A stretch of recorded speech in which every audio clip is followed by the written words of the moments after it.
वालेकुम दोस्तों, अब हम ढूंढेंगे अगले जानवर जिनका जिक्र कुरान पाक में आया है, लेकिन वो भी अभी तक छुपे हुए हैं। चले मिलके ढूंढते हैं। चल चले।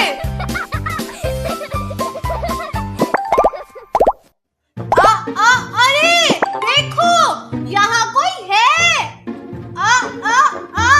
ढूंढ लिया। अरे ये कौन है?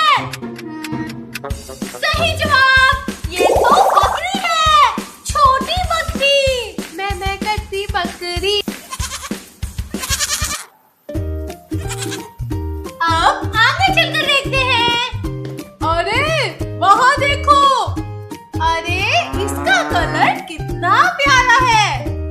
हाँ, ये कौन सा जानवर है?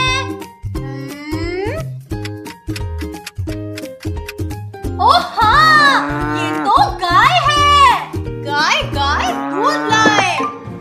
अरे लाहौल अगला कुव्वता, ये किसकी आवाज है?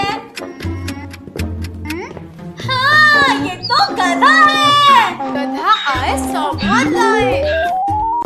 और ये कौन सा जानवर की आवाज है? पहचाना?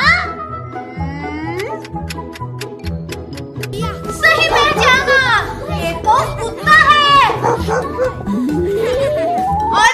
अरे रुको, ये कौन सा जानवर है? हाँ, इतना लंबा है। हाँ, ये तो सांप है। अरे ये कितनी प्यारी है, इनका क्या नाम है? ओह हाँ, सही जवाब, ये तो मछलियाँ हैं। मछली जल की रानी है, जीवन उसका पानी है। मछली जल की रानी है, जीवन उसका पानी है। तो दोस्तों, क्या आप जानते हैं सहरा का घोड़ा किस जानवर को कहते हैं?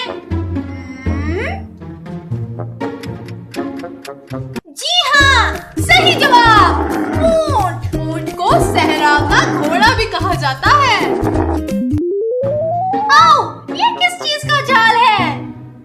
दोस्तों, क्या आप इसको पहचानते हैं कि ये किसका घर है?